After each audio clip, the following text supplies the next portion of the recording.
Artinya dalam kondisi yang hiruk pikuk tumbuh besar di global village, di kampung global yang terkoneksi dengan mimpi-mimpi yang diproduksi oleh banyak hal gitu ya.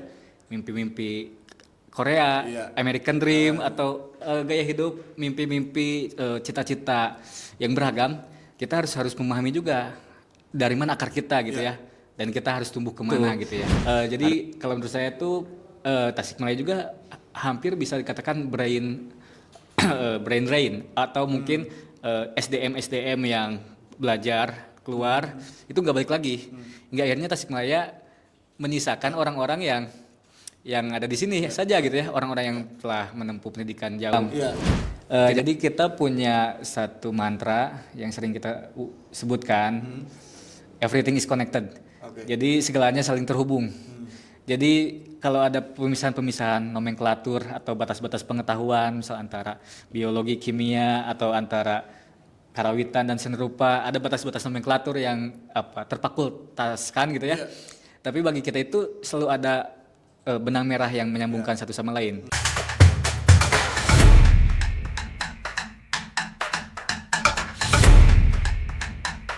Assalamualaikum warahmatullahi wabarakatuh. Sampurasun. Selamat berjumpa kembali di Ruang Publik. Di episode kali ini kita akan berbincang seputar proses kreatif ya. Lagi-lagi saya kedatangan seorang seniman yang proses kreatifnya agak lain ini ya. Agak lain. Saya melihat ada sisi perbedaan yang tidak saya temui di komunitas-komunitas lain. Dan intinya kita akan berbincang juga seputar sirkulasi kesenian lah di Tasikmalaya begitu. Sudah bersama saya Kang Diwan Masnawi. Kang, alhamdulillah. Namanya adanya penggunaan kameranya. Oh, nembe. Kegiatan apa aja Kang hari-hari ini? Alhamdulillah hari-hari mah ngulang. Terus oge panginten ririungan Ya. Karena kita hidup dari beriung-riung. Iya, beriung-riung. Ini harus Sunda apa? Bebas lah, bebas ya. Ya. Campur-campurnya. Kang Diwan ini saya tahu lama di Jogja nih Kang. Menempuh S1 S2 di sana. Tapi kenapa akhirnya, karena setahu saya Jogja itu rumah ternyaman bagi seniman. Tapi kunaon buat ka Bandang deui balik deui ka Tasik gitu. Geuneulah salang ramah sementara di itu gitu. Tapi kunaon buat ngulang gitu.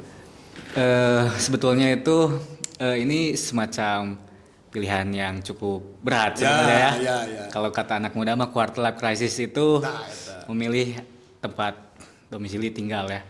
Nah, di Jogja juga berjejaring dengan baik bersama teman-teman di Jogja, punya aktivitas dan lain-lain. Tapi rasanya Tasikmalaya itu ada magnet yang magis gitu ya. Yang ngajak untuk pulang gitu ya.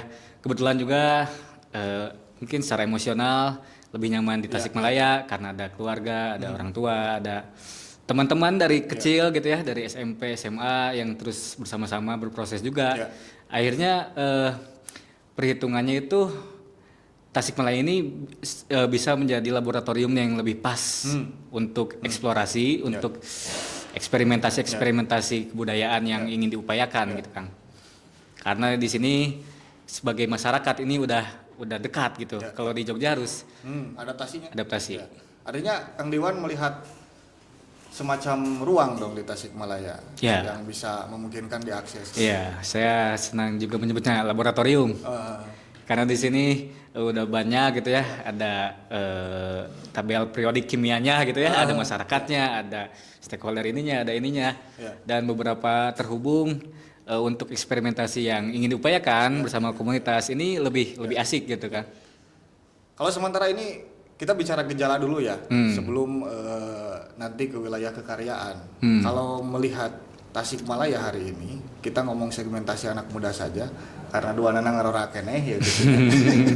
Nonoman. Ya, yang harus atau yang kemudian ya harus menjadi perundungan nantinya menjadi sebuah laku di Tasikmalaya itu ketika berbicara konteks kebudayaan dan kesenian apa Kang gitu? Konteks generasi muda ya. Iya, iya, iya. Kalau menurut saya tuh generasi muda baik di Tasikmalaya maupun di kota-kota lainnya itu harus kembali ke akar. Harus memahami juga akar di mana ia tumbuh gitu ya. Artinya dalam kondisi yang hiruk pikuk tumbuh besar di global village, di kampung global yang terkoneksi dengan mimpi-mimpi yang diproduksi oleh banyak hal gitu ya. Mimpi-mimpi Korea, American Dream atau gaya hidup, mimpi-mimpi, cita-cita yang beragam, kita harus memahami juga dari mana akar kita gitu ya, dan kita harus tumbuh kemana gitu ya, harus menjadi seperti apa. Nah itu perlu dipahami kalau menurut saya Kang, karena tanpa ada pengenalan, tanpa ada kesadaran atas akar, kita akan tumbuh secara sporadis, besar-besar tapi mungkin destruktif, mungkin akarnya akan rusak, mungkin batangnya juga akan seperti apa gitu ya, penuh duri. Jadi menurut saya kita harus menyusun pola tumbuh kita yang terukur gitu ya, sesuai dengan akar kita gitu. Tapi kalau sejauh ini melihat Tasik seperti apa? Sudah kritiskah atau masih bisa? Saya kuliah di UGM kan, dan beberapa teman-teman saya yang tergabung dalam mahasiswa Tasik Gajah Mada, hampir semuanya nggak ada yang di Tasik. Mereka mengejar mimpi-mimpi urban apa di kota-kota besar ya. Mungkin juga karena tidak ada perusahaan, tidak ada instansi yang bisa menyerap kompetensinya gitu ya. Karena di sini bukan kota industri, di sini bukan kota yang bisa memenuhi itu. Jadi kalau menurut saya itu Tasikmalaya juga hampir bisa dikatakan brain drain atau mungkin SDM yang belajar keluar itu nggak balik lagi, nggak, akhirnya Tasikmalaya menyisakan orang-orang yang ada di sini saja gitu ya, orang-orang yang telah menempuh pendidikan jauh tidak bisa diterima di sini atau tidak bisa memposisikan dirinya di sini gitu ya. Jadi kalau menurut saya kondisinya seperti itu sih. Saya juga dengan beberapa teman lain mengikhtiarkan diri untuk bertahan gitu. Ya kudu ayahnya bertahan. Ya, harus ada yang jadi back. Iya betul. Jangan semua jadi striker lah. Malah jadi penyerang kami. Tapi suasana batinnya seperti apa yang dirasakan Kang Diwan ketika memposisikan diri jadi back eta gitu.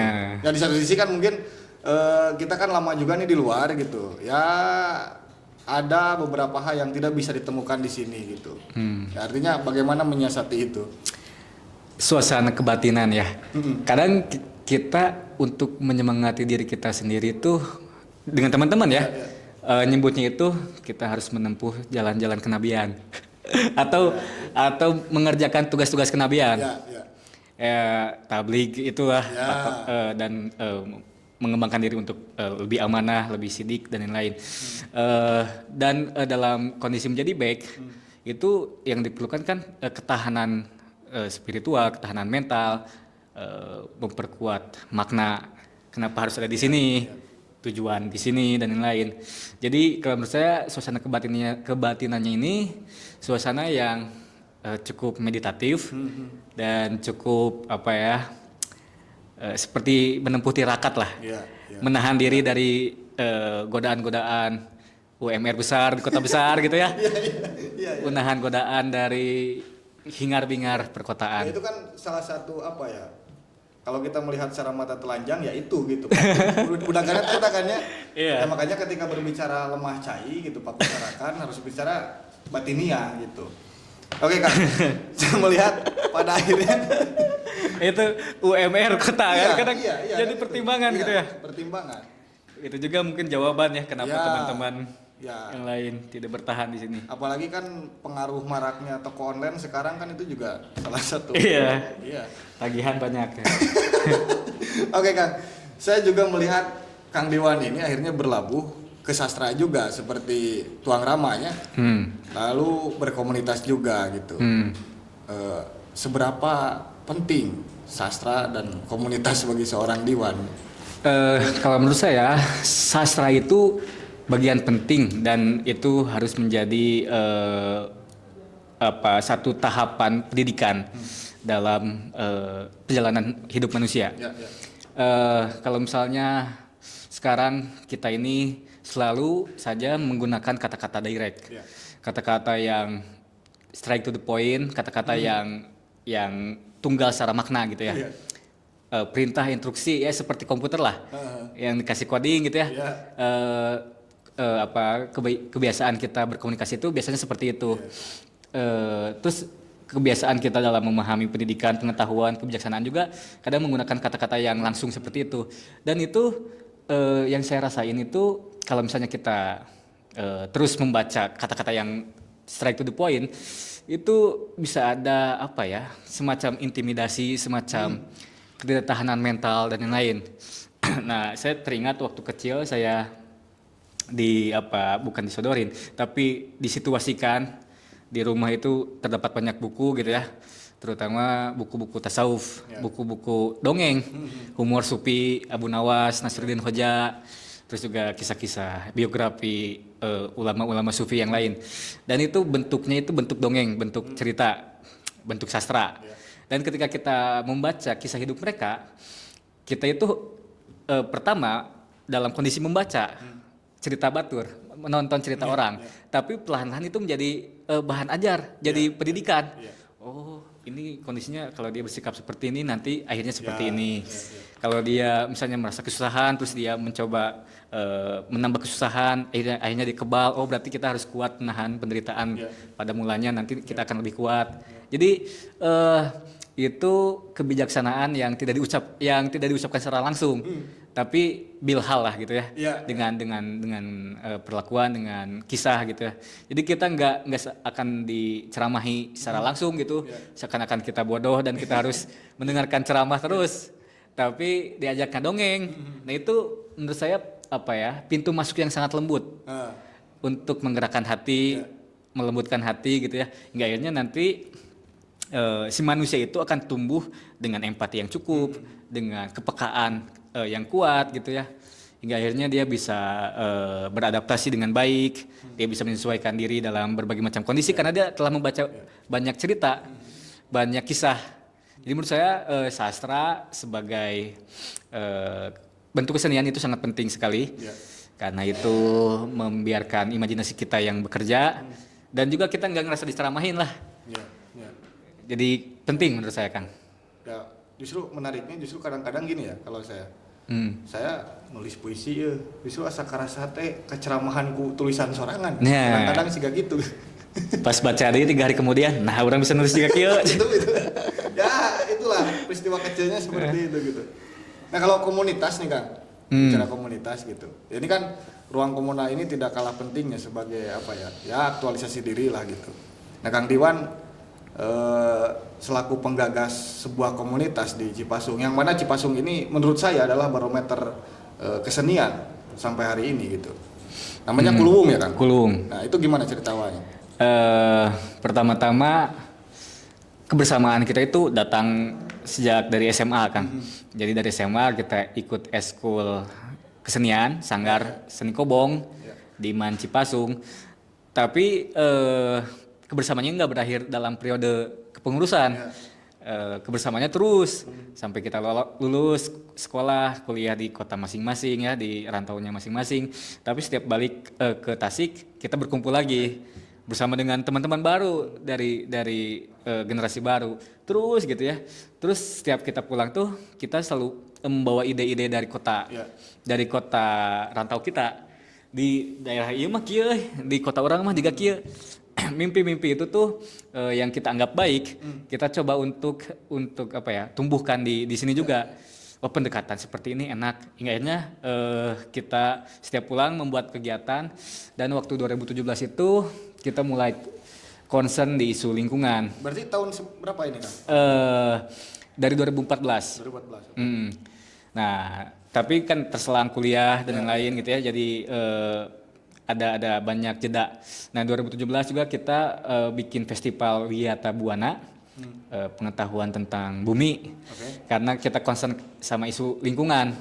Jadi saya membaca novel Dunia Anak karya Joyce Gardner, itu cerita apokaliptik tentang bumi yang akan hancur gitu ya di tahun 2070 si tokoh itu tuh datang ke masa depan itu dan melihat dunia telah hancur karena krisis iklim, karena krisis ekologi yang ada. Nah, novel itu beresonansi dengan pikiran saya karena saya hidup di Tasikmalaya di dekat Gunung Galunggung dan kita juga tahu gitu ya Gunung Galunggung dieksploitasi besar-besaran. Yang tersisa bagi kita hanya jalan-jalan berlubang, hanya udara penuh debu dan lain-lain. Sedangkan kesejahteraan dan lainnya tercecer entah kemana gitu ya. Nah, terus kita membayangkan dunia apokaliptik itu adalah aktivitas sehari-hari bagi masyarakat yang harus hati-hati dalam berkendara atau seperti itulah. Dan kita coba bikin beberapa kegiatan dalam festival itu ada seminar melaksanakan kembali nilai-nilai Sunda sebagai solusi bagi krisis ekologi di Tasikmalaya dengan rujukan pada Tritangtu regulasi tentang tata ruang di Sunda gitu ya bersama Kang Paus Nur. Terus kita juga memberikan melakukan aksi bersih-bersih di Galunggung dan memberikan tong sampah sebagai simbol statement gitu ya. Simbol yang lebih bersih gitu ya. Simbol yang lebih jauh gitu ya. Tidak hanya untuk kebersihan sampah di kawah bibir kawah, tapi juga kebersihan Galunggung secara lebih luas. Nah, dari sana semangat kita antara kesenian dan juga kepedulian atas lingkungan itu terus. 2020 kita bikin drama longser, komedi Sunda dengan lakon Lengit Gunung. Itu juga merespon kondisi tata ruang tentang lingkungan itu. Jadi secara corak sebenarnya komunitas kita ini komunitas lintas disiplin karena teman-teman kita juga ada yang kuliah di ISBI, teater, karawitan, ada yang tari, ada yang filsafat, ada yang sejarah, ada yang eksak. Jadi lintas disiplin dan kita blend itu. Jadi bagi kita nggak seniman tulen. Ya, karena bagi kita tuh kita harus mengawinkan antara seniman, antara kekaryaan, antara aktivisme, antara riset pengetahuan di tiga hal itu gitu. Itu menjadi tiga hal penting yang ada di komunitas kita. Kita melakukan riset, diskusi, analisa berbagai macam hal. Kita juga nulis, punya web, nulis, kita esai, puisi-puisi, cerpen-cerpen. Lalu kita juga kadang tumpahkan sebagai karya tari, karya drama, karya lukisan, seni rupa dan lain-lain. Lintas banget lah.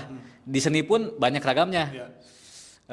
Tapi concern kita itu mengawinkan antara kesenian dan aktivisme dan juga kita upayakan kesenian itu tidak hanya untuk dirinya sendiri, bukan seni untuk seni atau seni yang hanya entertain, tapi seni sebagai arsitek bagi pikiran dan jiwa manusia gitu. Kita harus ke sana, kita harus memberikan ide seperti itu gitu. Kita harus datang ke sana, ke sebuah dunia yang baru, yang lebih indah. Dan kita harus membuat sebuah seni bukan hanya sebagai tontonan, tapi sebagai sebuah portal. Ketika kita menyaksikannya, ketika kita mendengarnya, kita masuk ke sebuah dimensi baru, dunia baru, kesadaran baru, kebijaksanaan baru, di mana kita harus menerapkannya di perilaku sehari-hari. Seperti itu, Kang. Oke. Ya ini yang saya maksud proses kreatif yang tidak biasa itu gitu. Kan saya juga melihat jika dibanding-bandingkan dengan kelompok-kelompok lain gitu, arahnya atau coraknya jelas gitu, lingkungannya lingkungan, kesenian, tapi tidak dengan kuluung gitu. Nah ini yang membuat saya agak penasaran gitu. Dan untuk keanggotaan nih Kang, sejauh ini ada gak semacam regenerasi baru yang memang datang teh henteu melulu tina bangku sekolahan gitu atau dari mana saja? Untuk keanggotaan tuh sebenarnya karena kita home base-nya di Cipasung, jadi santri-santri, siswa-siswa Nusarakola di wilayah pendidikan Cipasung itu bagian besar dari keluarga kami gitu ya. Jadi kadang nyabutan, kadang diskusi bareng, datang pergi gitu-gitu. Kita ingin semangat juga untuk membangun generasi itu. Terus juga kalau misalnya apakah ada ceruk anggota yang di luar sekolahan, dengan berjejaring itu kadang kita berjumpa dengan kawan-kawan yang tidak kita bayangkan sebelumnya. Tiba-tiba teman-teman dari Bandung datang dan dia menawarkan kerjasama, dia ikut diskusi kita, dia ikut kegiatan kita. Ada yang dari Kota Tasik, ada yang dari Ciamis, Garut. tiba-tiba sering-sering datang untuk sharing-sharing, untuk diskusi dan lain-lain. Kadang itu menurut saya berkah lain dari berjejaring itu. Jadi terus untuk secara keanggotaan juga kita nggak ada keanggotaan yang ketat. Nah, Karena misalkan gini Kang, rekrutmennya kumaha gitu. Ya, mungkin saya yakin lah ada teman-teman yang juga tertarik gitu ya untuk memilih-milih komunitas gitu. Nah, ini kan Kuluwung bisa jadi salah satu pilihan yang opsi utama kalau buat saya. Gimana Kang? kalau untuk rekrutmen itu kita nggak melakukan itu secara formal, Kang. Jadi biasanya kita punya ide, punya gagasan, beberapa teman yang emang stay bareng-bareng sama kita ini mengorganize kegiatan itu. Lalu kita sebar pamflet dan lain-lain, datang tah. Nah, setelah datang itu kan tadi diantep. Kita ngobrol dan lain. Terus nyambung-nyambung terlibat we karena kegiatan selanjutnya. Ada jalinan lanjutan ya. Jadi next kegiatan bareng-bareng sama teman-teman baru gitu. Kalau sekarang ada berapa secara ini keseluruhan? Secara keseluruhan mah tentu lebih dari 100 karena kita juga memiliki basis sekolah dan pesantren yang terlibat dengan komunitas Kuluwung. Oke. Tahan dulu tentang Kuluwung Kang. Saya ingin balik lagi ke yang tadi. Berbicara Cipasung nih Kang. Tidak bisa dilepaskan dari sosok Acep Jamjamnur kalau bicara sastra gitu. Dan sejauh perjalanan Kang Diwan, perkembangan sastra di Cipasung ini jangan Tasikmalaya dulu deh. Seperti apa gitu Kang? Ini Di menarik Cipasung ya. Tentu sejak zaman Bapak Pak Acep Jamjamnur, Cipasung memiliki penyair-penyair yang diproduksi ya. Dari zaman Sanggar Sastra Tasik. Dan juga komunitas azan di Cipasung gitu ya. Saya juga akhirnya mengenal misal kayak Kang Faisal Kamandobat, penyair dan pelukis dari Cilacap yang juga alumni Cipasung, juga beberapa penyair-penyair lain yang tumbuh besar di Cipasung gitu ya. Sebenarnya kalau secara corak pesantren tuh Cipasung bukan pesantren sastra sekuat Anukoyah di Madura. Kalau di Anukoyah Madura itu santri-santrinya banyak jadi penyair karena mereka punya habit bagus. Angkatan-angkatan kelas-kelasnya bikin majalah, mereka nulis terus di koran-koran lokal, menunggu setiap minggu apakah tulisannya masuk di kolom sastra atau enggak gitu ya.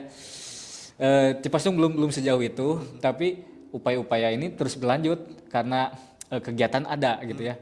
Ada bedah buku, ada workshop menulis, bla bla bla. Akhirnya rangsangan-rangsangan itu menumbuhkan banyak penyair-penyair baru, penulis-penulis baru. Seperti kemarin juga kita dalam rangkaian Prahaul, Haul Cipasung kemarin itu temanya salah satunya adalah meningkatkan literasi. Dan Prahaulnya itu menyelenggarakan ada sekitar 6 workshop penulisan. Dari mulai workshop menulis opini bersama Hilmi Paik, redaktur Kompas. Workshop menulis cerpen sama Pak Putu Pajar Arcana. Workshop jurnalistik sama Pak Muhlisin. Workshop metodologi riset sama Pak Dahri Siregar. Menulis biografi sama Kang Iip Yahya dan menulis biografi visual sama Mas Hamzah Sahal. Jadi itu adalah ikhtiar kami untuk mengembangkan literasi, terutama di pesantren. Pesantren itu kan pendidikan literasi ya, karena membaca kitab kuning dan metode membacanya juga begitu detail, begitu ketat, kata per kata. Bismillahi gitu kan, nggak Bismillah gitu ya. Itu begitu akrab mendekati teks gitu ya. Jadi begitu pelan kan si santri itu melihat teks itu kata per kata, bahkan dalam tradisi-tradisi yang lain baan lagi di logatan. Nah, titiknya di handap misal. Bagaimana kaum santri mendekati teks itu begitu intim gitu ya. Ilmu parabotnya. Jero pokoknya malah.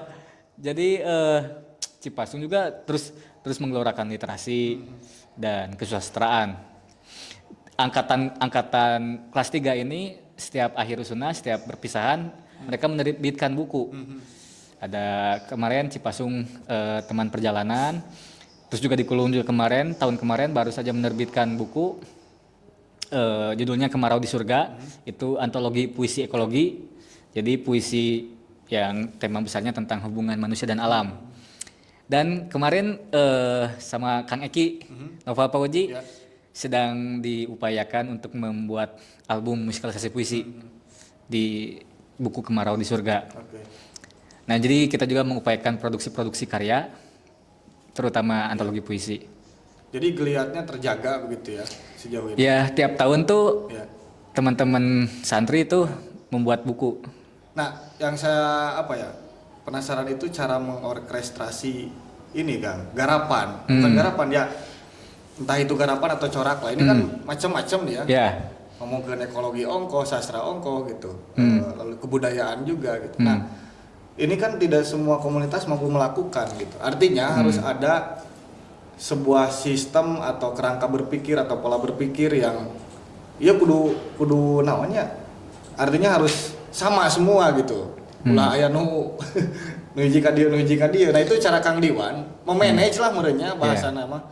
Memanage teman-teman di Kuluhung itu seperti apa sehingga mereka bisa bergerak secara masif dan juga walaupun terarah, gitu. lintas disiplin Nah, ya, walaupun lintas disiplin. walaupun beragam. Iya. Jadi kita punya satu mantra yang sering kita sebutkan, everything is connected. Oke. Jadi segalanya saling terhubung. Jadi kalau ada pemisahan-pemisahan nomenklatur atau batas-batas pengetahuan, misal antara biologi, kimia atau antara karawitan dan seni rupa, ada batas-batas nomenklatur yang terfakultaskan gitu ya. Iya. Tapi bagi kita itu selalu ada benang merah yang menyambungkan satu sama lain.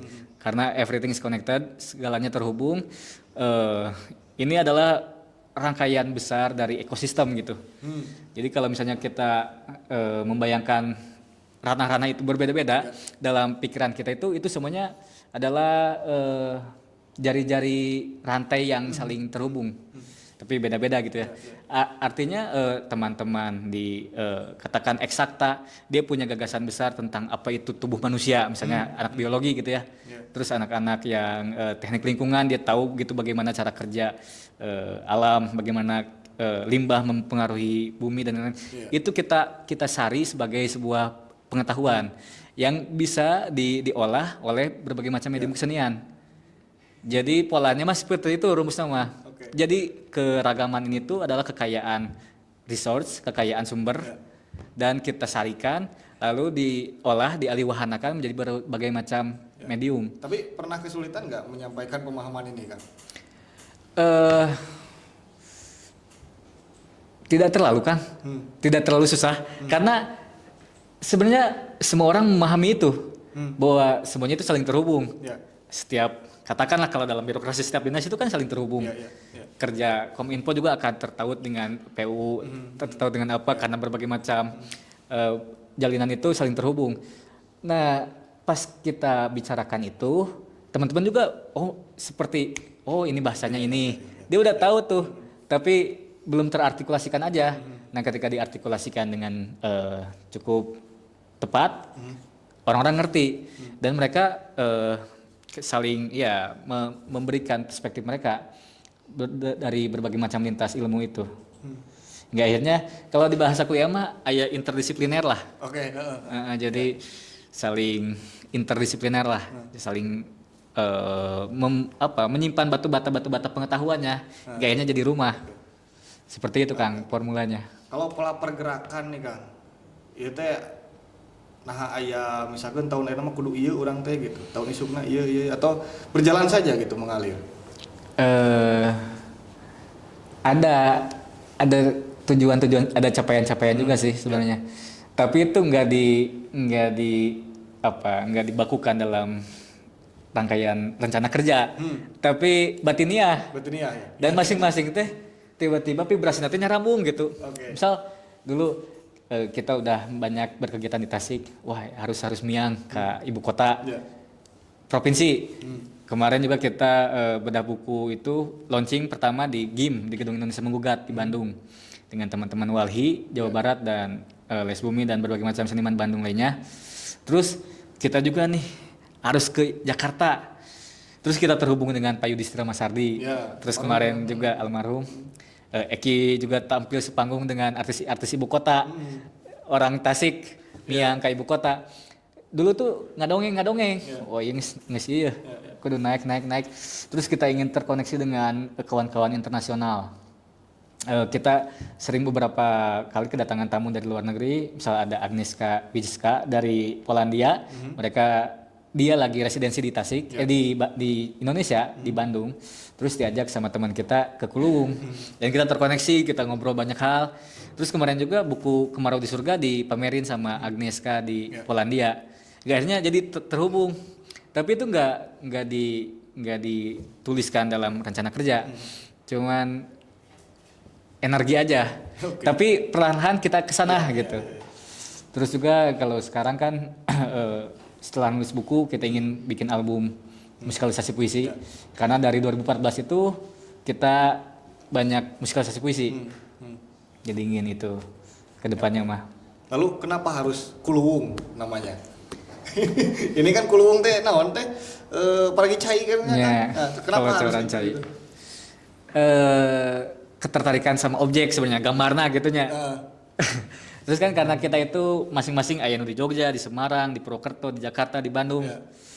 Nah, si Kulung ini kan ngocorkeun cai ti luhur ka handap, di sumber ka anu ngabutuhkeun katakan gitunya. Atau ge filter di balongnya. Nah, kita juga membayangkan kita bisa menjadi Kulung anu ngalirkeun cai ka Tasik. Ka Lemur gitunya.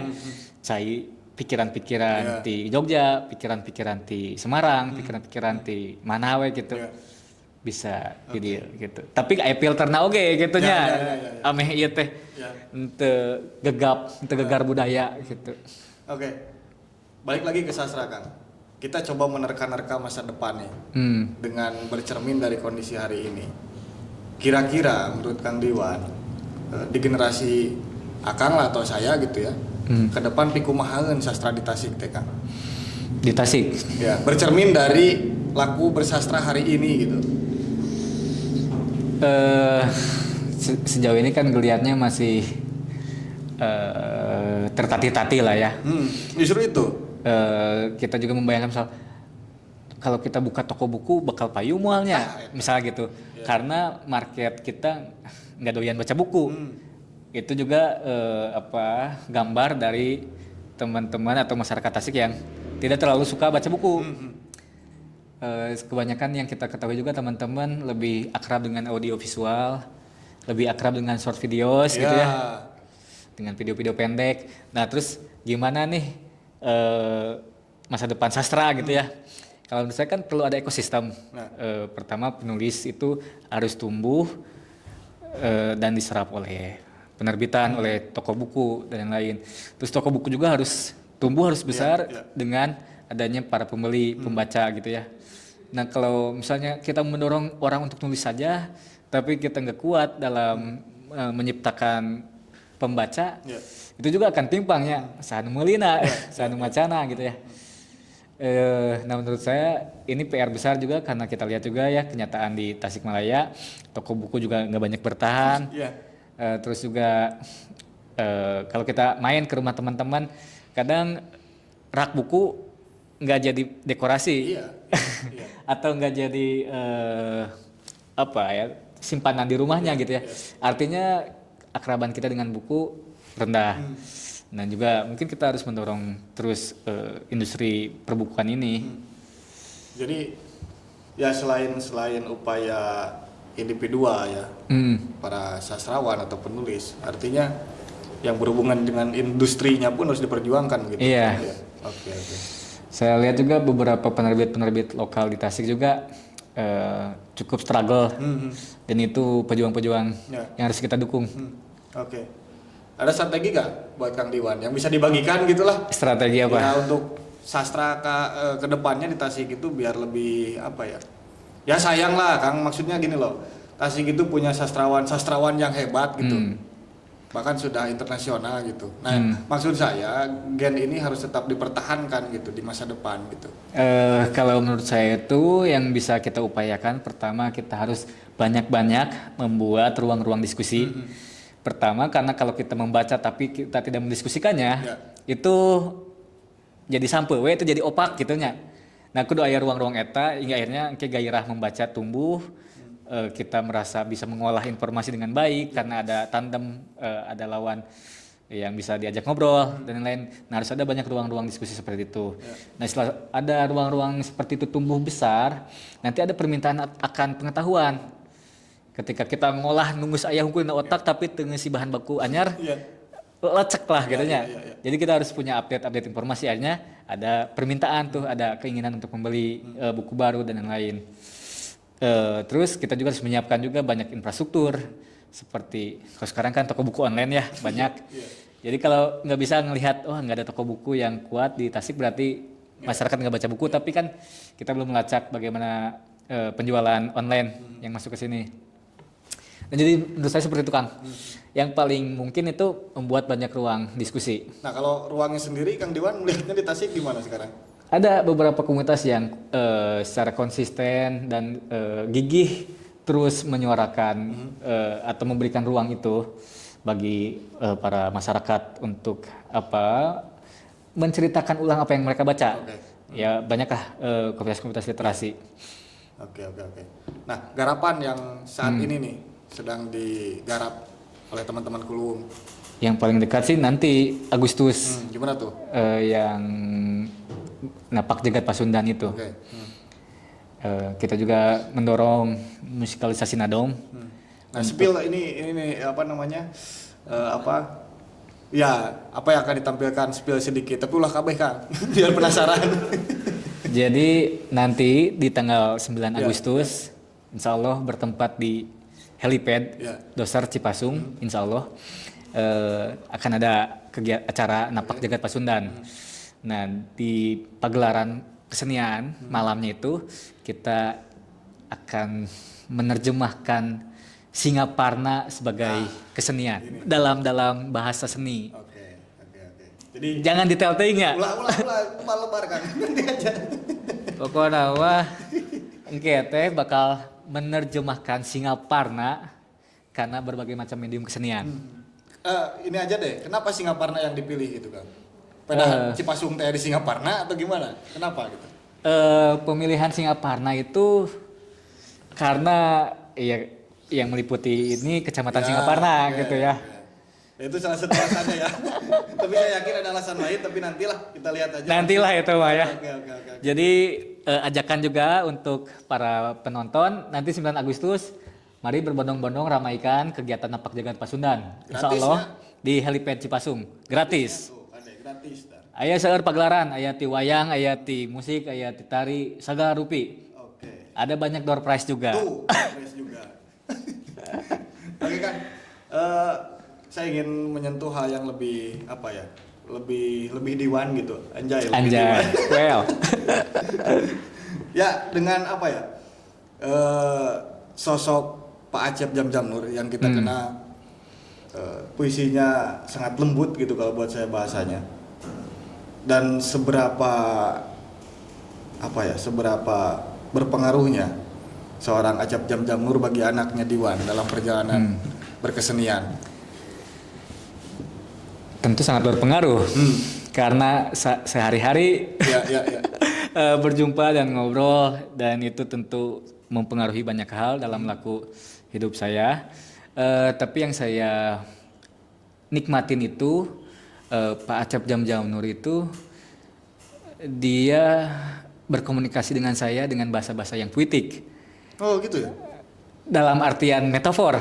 Maksudnya pengajaran yang ia lakukan itu tidak direct, tidak menggurui.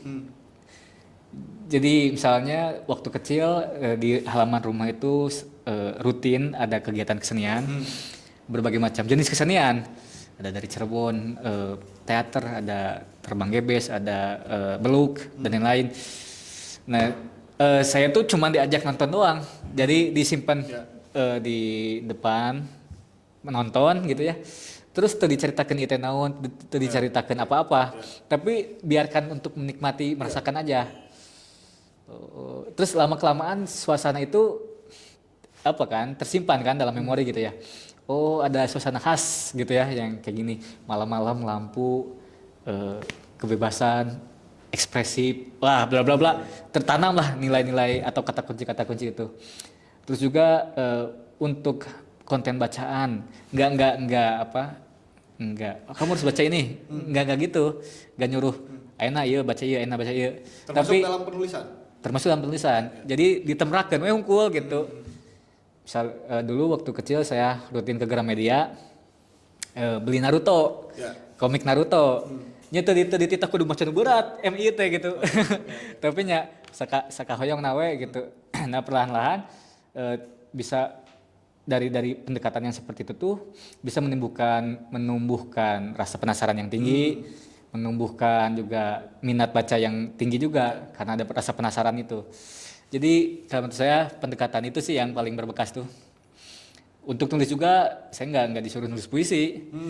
Saya juga sebetulnya nggak pede ya nulis puisi. Karena ada bayang-bayang itu kan. Jadi lebih sering nulis esai dan lebih luas juga nulis esai di beberapa media cetak, di beberapa media digital juga tersebar beberapa esai saya di detik.com, di langgar.co, di berbagai macam kanal lah. Jadi lebih pede di esai sebenarnya, karena kalau di puisi itu kalau dibandingkan susah lah. Tapi Kang Dewan merasa nyaman gak waktu kecil dengan model pendidikan Kang Acep yang seperti itu? Nyaman, karena saya tipikal yang nggak terlalu suka diperintah juga. Oh, waduh, lepas gitu namanya. Karena mungkin dibiasakan tidak diperintah, Iya. tidak dibiasakan dituntut, jadi dibebaskan. Mungkin terbentuk karakter seperti itu juga gara-gara pendekatan itu. Jadi anu menyentuh hati mah pendekatan persuasif nu kitu, nu teu karasa yang subtil. Jadi ente soft diplomation lah, enggak hard gitu. Oke, menarik sekali perbincangan ini teman-teman semuanya. Yang paling terpenting itu tadi ya kita garis bawahi bahwa teman-teman Kuluwung, ini kan kolaborasi nanti Kang ya? Iya. Kolaborasi Sama Sanggar-Sanggar Singaparna. Nah, ini kan nanti kolaborasi teman-teman Sanggar di Singaparna bersama Kang Greg juga yang videonya sudah tayang. Nanti dengan pagelaran yang saya rasa ini akan jadi catatan sejarah baru dalam jagat kesenian di Tasikmalaya. Ada yang ingin disampaikan Kang untuk teman-teman di Tasik, khususnya yang mereka yang baru melangkah, yang sedang melangkah dalam jagat kesenian dan kebudayaan? Kalau catatan enggak lah, belum berani untuk seperti itu ya. Tapi hayu orang ramekeun Tasik. Itu aja. Ramekeun Tasik lah. Jangan asa-asanya ulah asa. Jangan asa-asa. Kalem we. Oke, siap. Ada. Oke, Kang Diwan, hatur nuhun. Siap sami-sami Kang Cepi, hatur nuhun. Jadi kita ke depan akan kolaborasi tentunya. Dan sukses juga untuk teman-teman Kuluwung. Salam hangat saya. Salam baktas oge Kang Reng-rengan podcast. Iya. Terima kasih. Itulah perbincangan kita di Ruang Publik edisi kali ini. Tentunya kita akan kembali di Ruang Publik edisi berikutnya. Assalamualaikum warahmatullahi wabarakatuh. Waalaikumsalam.